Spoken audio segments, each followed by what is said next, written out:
Selamat berjumpa kembali dalam program Karangpaci News hari ini. Bersama saya Rosmi Rahma, kami akan menyajikan informasi seputar DPRD Kaltim berikut di antaranya. Kita awali Karangpaci News hari ini. Panitia khusus jalan tol yang diprakarsai anggota DPRD dari fraksi Golkar Sarkowi Fazahri kurang diminati oleh para koleganya di legislatif.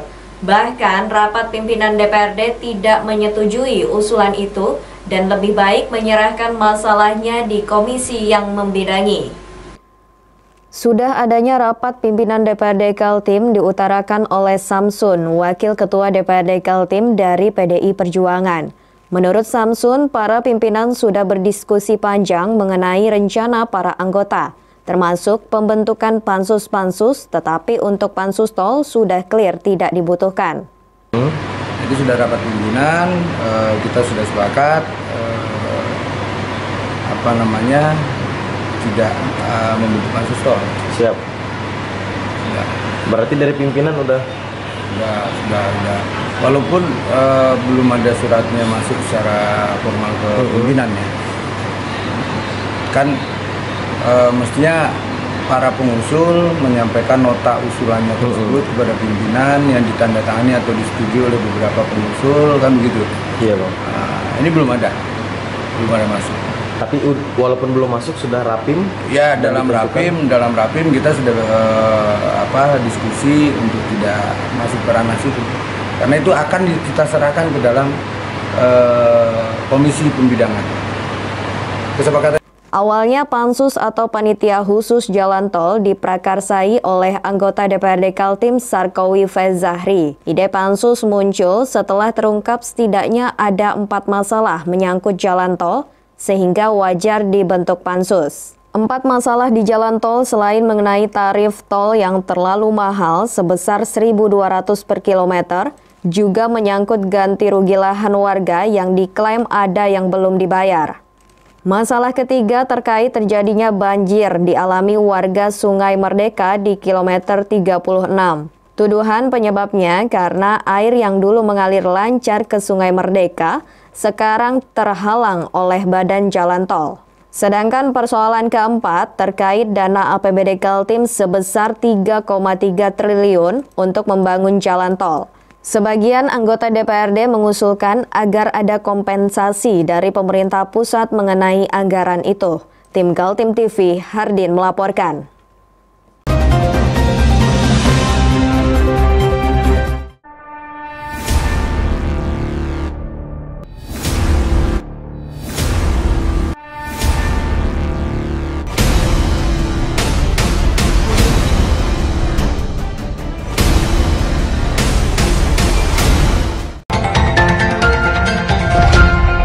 Fraksi Partai Kebangkitan Bangsa DPRD Kaltim kembali bersuara keras mengkritik pemerintah Provinsi Kaltim.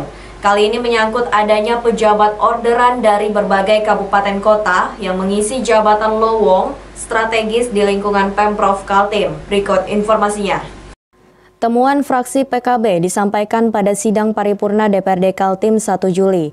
Materi sidang paripurna menyampaikan pandangan dari masing-masing fraksi terhadap LKPJ atau Laporan Keterangan Pertanggungjawaban Gubernur tahun 2019. Fraksi PKB memanfaatkan momentum itu untuk menyampaikan temuannya. Salah satunya tentang sistem rekrutmen pejabat tinggi untuk menempati pos-pos strategis di Pemprov Kaltim. Fraksi PKB berdalih pejabat yang mengisi jabatan-jabatan baru di beberapa OPD atau organisasi perangkat daerah cenderung orderan, tidak memenuhi prinsip sistem rekrutmen yang benar. Mengklarifikasi terkait temuan-temuan yang kami dapatkan ini. Karena sekali lagi kami merasa kasihan kalau seandainya memang teman-teman kepala OPD, misalnya kepala dinas pendidikan yang berasal dari Kota Bontang, kepala dinas pariwisata yang berasal dari Kabupaten Kutai Kartanegara, dan kepala biro hukum Humas yang berasal dari Kutai Timur. Kasihan mereka kalau seandainya nanti dianulir oleh Komisi ASN. Mereka harus kembali ke kabupaten kota dan mereka tidak memiliki jabatan nantinya di sana. Dan juga begitu, mereka harus kembalikan tunjangan yang mereka terima. meskipun ini menjadi kewenangan saudara gubernur, tapi saya selaku wakil rakyat sesungguhnya agak kurang terima gitu. Kenapa harus diambil dari kabupaten kota? Kasihan kawan-kawan kita yang hari ini yang berkarir di Provinsi Kalimantan Timur, yang berproses dari nol, dari eselon 4 dan seterusnya, tapi mereka juga tidak dikasih ruang untuk mengisi jabatan yang mereka lama nantikan. Jawaban Pemprov Kaltim ditunggu DPRD Kaltim pada sidang paripurna berikutnya yang dijadwalkan pada hari Jumat 3 Juli. Wakil Ketua DPRD Kaltim Samsun berharap gubernur sendiri yang datang agar beberapa persoalan bisa menjadi jelas. Ini yang banyak disoroti oleh fraksi-fraksi di DPR Provinsi. Nah, ini yang nanti harus diberikan jawaban oleh gubernur yang kita agendakan nanti hari Jumat untuk menerima jabatan. Menerima penjelasan atau jawaban dari gubernur, gitu ya. Ya, gubernur hadir nanti, Bang. Mudah-mudahan hadir. Dan sudah kita agendakan hari Jumat besok. Temuan fraksi PKB diantaranya adalah kesalahan prosedur, ada yang tidak lolos kejiwaan tapi diloloskan, dan ada yang umurnya sudah lebih tapi tetap dipasang. Tim Kaltim TV Hardin melaporkan.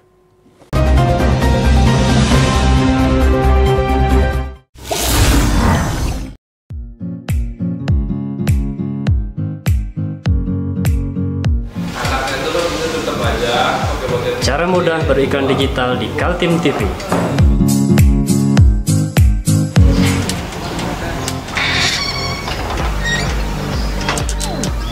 Yang pertama, jadilah sahabat Kaltim TV.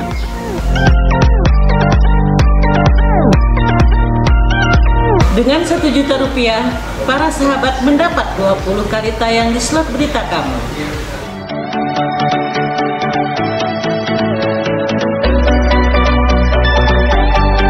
Dengan 20 detik dapat menjangkau 20.000 penonton. Anda beruntung karena mendapat kesempatan perdana dari kami. Ayo jadilah sahabat Kaltim TV.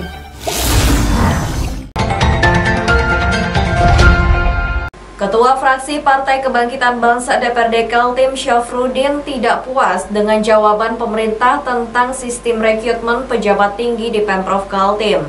Dia mendorong dilakukan penyelidikan lebih dalam melalui mekanisme membentuk panitia khusus di DPRD Kaltim. Berikut informasinya. Beginilah riak-riak yang terjadi di DPRD Kaltim. Legislatif berusaha memainkan perannya secara maksimal dengan melakukan pengawasan atas kerja eksekutif, seperti dalam merekrut pejabat tinggi yang menempati kursi lowong di beberapa OPD atau organisasi perangkat daerah. Adalah fraksi Partai Kebangkitan Bangsa yang membuka adanya dugaan tidak sehatnya sistem rekrutmen pejabat di Pemprov Kaltim. Dalam rapat paripurna, Ketua Fraksi PKB Syafruddin belak-belakan menuding Pemprov Kaltim bersalah dalam merekrut pejabat yang menempati beberapa OPD. Kita udah dengar penjelasan Pak Wakil Gubernur, tapi sama sekali tidak menyentuh substansi apa yang dipertanyakan oleh fraksi PKB. Penjelasannya Pak Wagub terkait dengan 5 OPD ini. Salah satunya adalah orang yang udah pensiun masih menjadi ketua tim sel. Nah, ini kan yang ditanyakan, tapi nggak dijelaskan.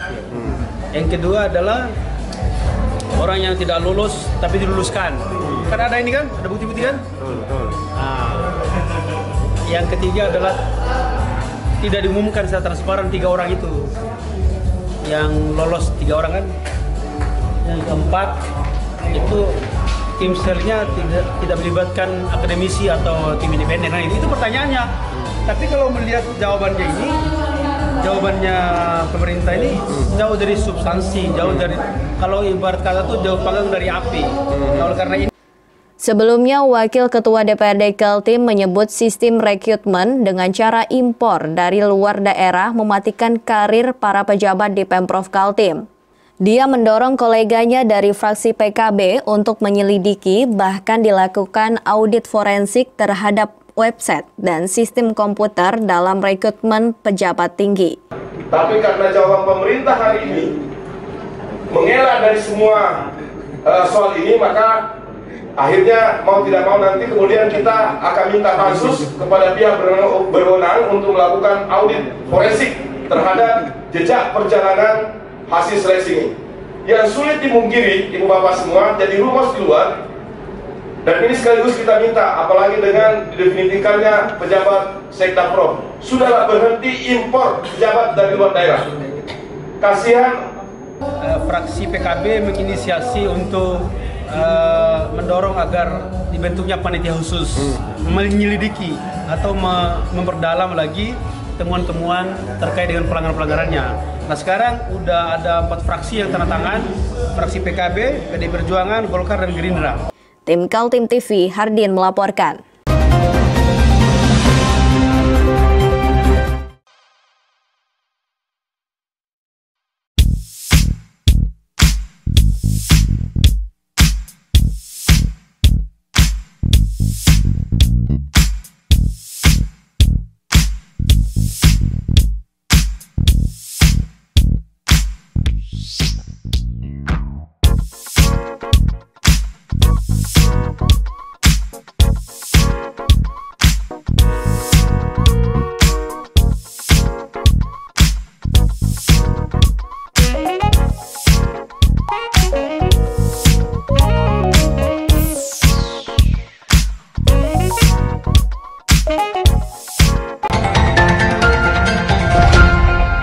Sistem rekrutmen pejabat tinggi di Pemprov Kaltim dikritik Ketua Fraksi Partai Kebangkitan Bangsa Syafruddin.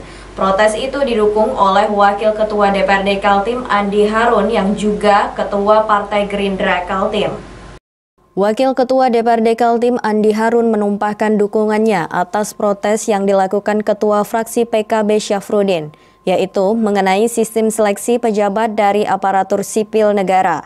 Temuan fraksi PKB terjadi kecenderungan pejabat orderan dalam mengisi jabatan lowong di Pemprov Kaltim. Pejabat yang direkrut menurut Syafruddin berasal dari kabupaten dan kota lain di Kaltim, namun tidak memenuhi ketentuan seleksi. Menurut temuan dari fraksi PKB ada yang lewat batas umur dan tim seleksi dari mantan pejabat. Soal apa yang dipermasalahkan oleh yang terhormat Pak Syafruddin, soal seleksi ASN. Kalau terus pemerintah melakukan pengelakan, maka kita mendorong untuk dilakukan audit server, dilakukan forensik digital terhadap bagaimana panitia melakukan seleksi. Karena dengan begitu akan terungkap semua kapan dilakukan perubahan di komputer, penandatanganan oleh pihak-pihak yang permintaan perubahan terhadap hasil evaluasi dan analisa. Kita berharap sebenarnya dengan jawaban ini kita ingin selesaikan masalah dan kita perbaiki ke depan. Tapi karena jawaban pemerintah hari ini mengelak dari semua soal ini, maka akhirnya mau tidak mau nanti kemudian kita akan minta pansus kepada pihak berwenang untuk melakukan audit forensik terhadap jejak perjalanan hasil seleksi ini. Yang sulit dimungkiri, ibu bapak semua, jadi rumus di luar. Dan ini sekaligus kita minta, apalagi dengan didefinitikannya pejabat Sekdaprov, sudahlah berhenti impor pejabat dari luar daerah. Andi Harun merasa prihatin dengan cara-cara rekrutmen Pemprov Kaltim. Menurutnya cara-cara itu mematikan karir para pejabat di lingkungan Pemprov Kaltim yang sudah lama menantikan kesempatan menduduki jabatan-jabatan strategis. Pejabat kita di provinsi, mereka secara bertahun-tahun meniti karir, kemudian tiba-tiba masuk dari daerah, akhirnya karir itu terhambat. Ketika di eselon 2 terhambat, maka seluruh eselon di bawahnya akan juga terhambat, karena tiba-tiba pada saat pengisian seleksi diisi oleh orang-orang dari luar daerah. Ini semua dunia tahu bahwa pengisian jabatan dalam beberapa tahun terakhir ini, waktu terakhir ini, itu rata-rata impor dari kabupaten kota. Usai acara sidang paripurna, pejabat Sekdaprov Kaltim Muhammad Sabani langsung dikejar para wartawan untuk meminta tanggapannya. Di Komite Administrasi Negara setiap tahapannya, dan itu diumumkan oleh website PKD, ya, website Kaltim. Dan kalau itu tidak ada rekomendasi, tidak akan terjadi pelantikan. Ya. Isi termaktubnya kenapa bisa ada yang pensiun bisa jadi pensiun? Itu kan dipilih begini, itu ada proporsi ketentuannya. Selain dari pegawai pemerintah, pejabat pemerintah menjadi panitia seleksi itu adalah dari profesional, ya, kemudian tokoh masyarakat, perguruan tinggi. Nah, tokoh masyarakat bisa saja dari orang-orang perwirawan pensiunan kita yang sudah punya pengalaman birokrasi yang profesional lah. Itulah makanya mereka diikutkan. Gitu. Tim Kaltim TV Hardin melaporkan.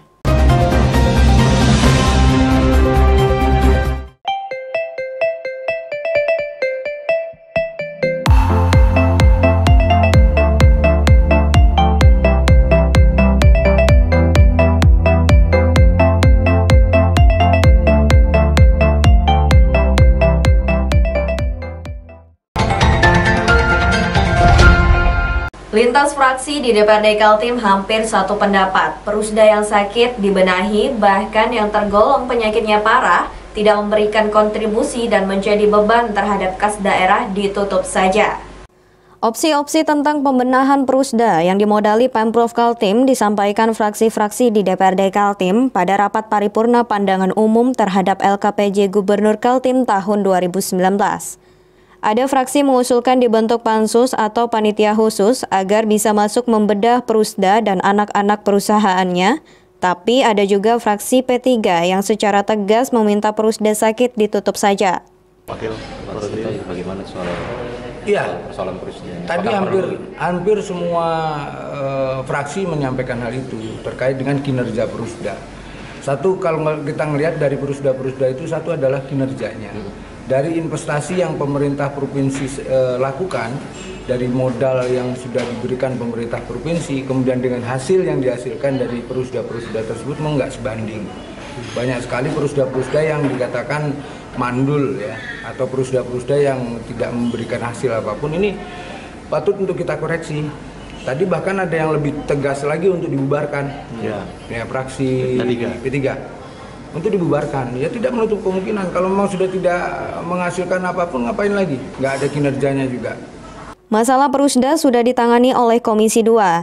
Samsun percaya langkah-langkah strategis sudah disusun Komisi 2 untuk disampaikan ke pimpinan DPRD, bukan hanya soal kinerja, tapi juga mengenai aset-aset Pemprov Kaltim yang diserahkan pengelolaannya ke Perusda, tapi tidak jadi apa-apa. Dua juga lagi intens untuk menggodok itu. Beberapa Perusda sudah kita ajak bicara terkait dengan kinerjanya. Selain terkait dengan kinerja, Perusda ini ada hal lagi yang lebih urgent untuk kita bahas, yaitu terkait dengan aset. Karena kan banyak sekali aset-aset Pemprov yang dilimpahkan pengelolaannya ke Perusda. Sudah sejauh mana? Contoh yang paling konkret ini lahan eksklusif punya Pemprov, kemudian dikelolakan kepada MBS. Jadi apa sekarang? Gitu kan? Nah, sementara ya jadi rumah hantu. Tim Kaltim TV Hardin melaporkan.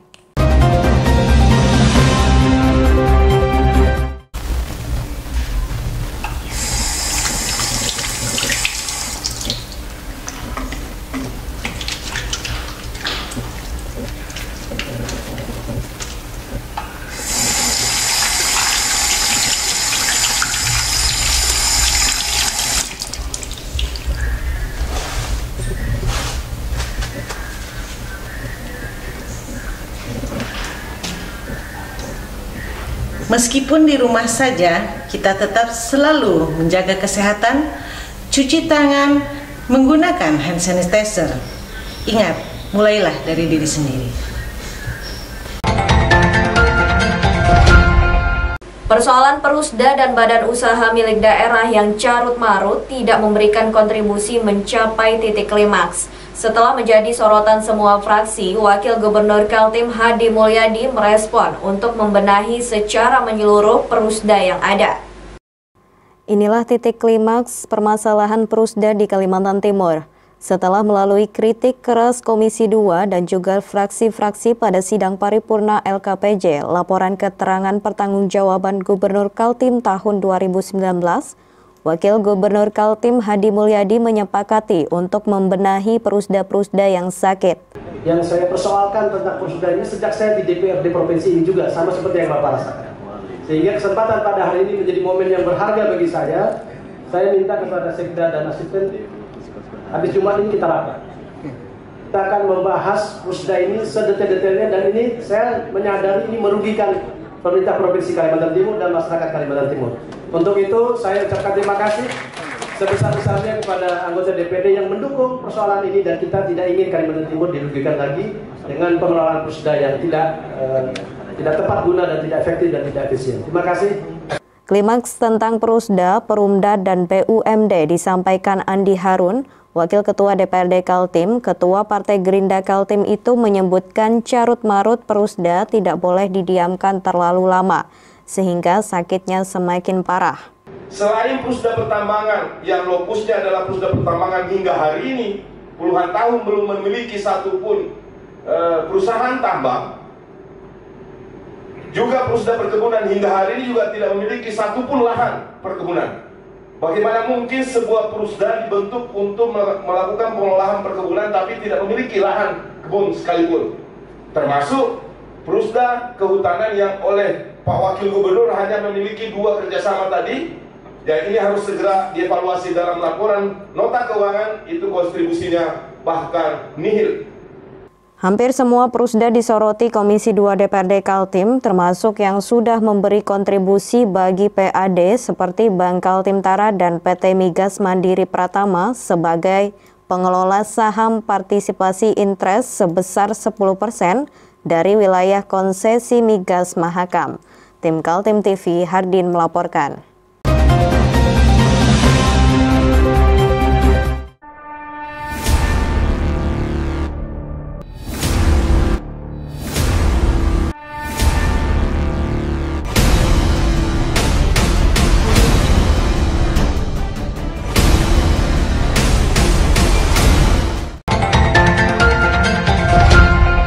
Undang-Undang Mineral dan Batu Bara yang dikenal dengan sebutan UU Minerba Nomor 3 Tahun 2020 mendapat penolakan dari sejumlah mahasiswa yang menamakan diri Aliansi Mahasiswa Kalimantan Timur.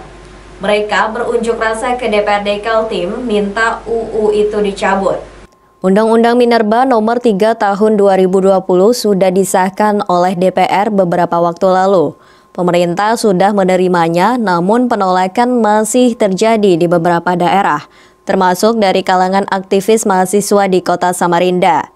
Puluhan mahasiswa tergabung dalam Aliansi Mahakam atau Mahasiswa Kalimantan Timur menggugat mendatangi gedung DPRD Kaltim. Mereka berorasi bergantian mewakili organisasi mahasiswa dengan satu tujuan, yakni meminta Undang-Undang Minerba yang baru dibatalkan.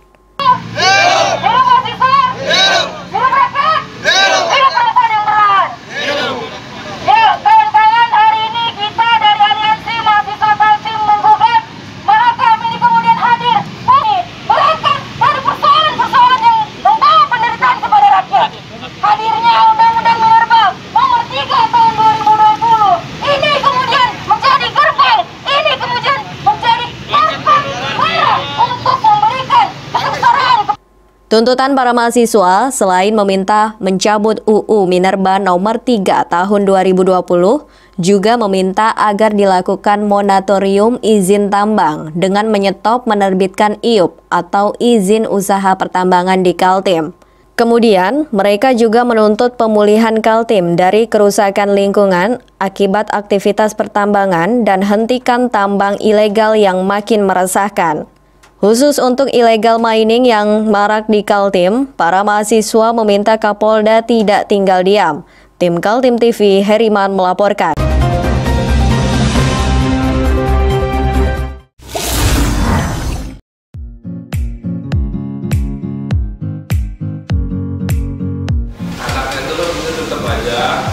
Cara mudah beriklan digital di Kaltim TV.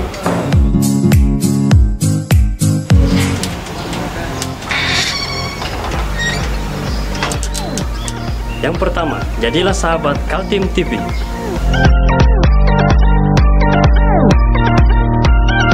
Dengan Rp1 juta, para sahabat mendapat 20 kali tayang di slot berita kamu.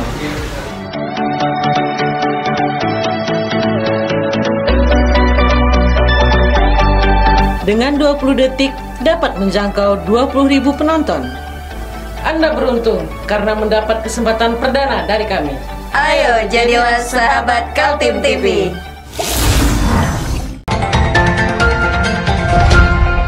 Ketua DPRD Kaltim Makmur HPK menanggapi kasus penangkapan Bupati Kutai Timur oleh tim KPK.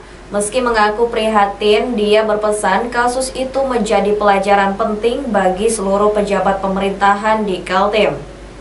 Kasus penangkapan Bupati Kutai Timur beserta 15 pejabat lain oleh petugas Komisi Pemberantasan Korupsi atau KPK menjadi perbincangan berbagai kalangan.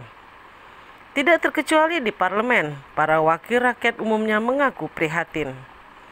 Ketua DPRD Kaltim Makmur HPK mengaku kaget dengan berita tersebut. Kutai Timur adalah salah satu daerah pemilihannya yang meliputi Kutai Timur, Berau, dan Bontang. Makmur mengatakan apa yang terjadi masih belum jelas kebenarannya, namun dia prihatin dengan kejadian itu. Ini menjadi pengalaman kita berharga. Kejadian ini bukan baru saja, di mana-mana kejadian terjadi terhadap penyelenggara pemerintah. Nah, saya kira mari jadi lindungan kita semua lah. Kita tidak boleh sembrono, tidak boleh sembarangan. Kedua ya hal yang tidak benar ya buat apa kita lakukan. Apa adanya saja. Penting kita mengabdikan diri dengan baik. Apa yang menjadi cita masyarakat kita wujudkan dengan program-program kita yang tertuang dalam. Semuanya kalau kita di pemerintah ada yang pertama belanja daerah ada sebagainya. Makmur mengatakan era sekarang adalah zamannya memerangi korupsi, kolusi, dan nepotisme. Sehingga setiap pejabat negara harus menjaga semangat yang disuarakan pemerintahan. Sekarang memang zamannya sudah memerangi bagaimana kita tidak melakukan korupsi, kolusi, nepotisme. Saya kira ini harus jadi semangat kita semua gitu. Ya, ini untuk refleksi bagi kita semua, termasuk kami semua di DPRD termasuk. Cukup. Saya kira ini suatu hal yang harus kita berikan dukungan penuh. Siapapun juga, artinya untuk menyangkut masalah pembatasan korupsi, kemudian menyangkut nepotisme, kolusi, itu harus menjadi semangat kita semua. Diberitakan Bupati Kutai Timur Ismunandar dijemput petugas KPK di sebuah hotel di Jakarta. Ketika itu dia sedang bersama istri dan kepala Bapeda. Tim Kaltim TV, Hardin melaporkan.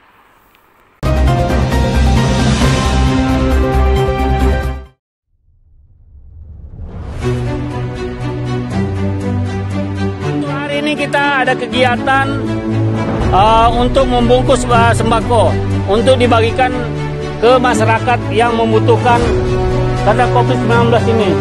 Semoga kita sukses semua. Amin. Harus kerjasama yang bagus. Pancasila! Amin. Pancasila! Amin. Pancasila! Amin. Merdeka! Merdeka!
Beberapa ormas Islam di Kalimantan Timur menyampaikan penolakan terhadap rancangan undang-undang haluan ideologi Pancasila atau yang dikenal dengan nama RUU HIP. Sekitar 1.000 massa berunjuk rasa ke Gedung Wakil Rakyat DPRD Kaltim, meminta untuk dibatalkan. Beberapa ormas Islam di Kalimantan Timur menyampaikan penolakan terhadap rancangan undang-undang haluan ideologi Pancasila atau yang dikenal dengan nama RUU HIP. Sekitar 1.000 massa berunjuk rasa ke Gedung Wakil Rakyat DPRD Kaltim, meminta untuk dibatalkan. Demonstrasi gabungan ormas dimulai usai sholat Jumat sekitar pukul 14.00. Massa mulai berdatangan menumpang mobil bak terbuka, truk dan sepeda motor. terlihat Ketua MUI Kaltim Hamri Has bersama dengan tokoh-tokoh ormas Islam lainnya. Dengan pengeras suara, tokoh-tokoh ormas Islam bergantian menyampaikan orasi dari bak mobil terbuka di depan gedung DPRD Kaltim. Mereka menyuarakan perlawanan atas bangkitnya Partai Komunis Indonesia. Selain ormas Islam, bergabung juga beberapa ormas kesukuan. Angkat tangannya, ikuti arahan saya dengan suara yang keras. Kami, putra-putri Indonesia, bangga menjadi musuh PKI, partai yang mengamankan PKI. Setelah berorasi sekitar 30 menit di gedung DPRD, para wakil pengunjuk rasa diperkenankan masuk ke gedung DPRD Kaltim. Perwakilan massa disambut Ketua DPRD Kaltim Makmur HPK, serta Wakil Ketua Andi Harun dan Sigit Wibowo, termasuk anggota DPRD Jahidin, Ali Hamdi, Puji Setiawati, Sutomo Jabir, dan Yeni Eviliana. Pada prinsipnya, apa yang disuarakan oleh Majelis Ulama Indonesia dan Aliansi Agama Islam yang ada di Kalimantan Timur, DPRD sudah sepakat untuk menyampaikan ke Dewan Perwakilan Rakyat DPR RI. Jadi ini hari Senin kita akan secara kelembagaan menyurat, dan hari ini juga kita pergi ke Jakarta. Jadi menolak tentang rancangan undang-undang yang ada kaitannya dengan merubah ideologi Pancasila. Jadi DPR satu bahasa dengan Majelis Ulama dan seluruh aliansi umat Islam. Setelah berdialog sekitar 50 menit di gedung E, lantai dasar DPRD Kaltim, massa berangsur-angsur bubar. Tim Kaltim TV Hardin melaporkan.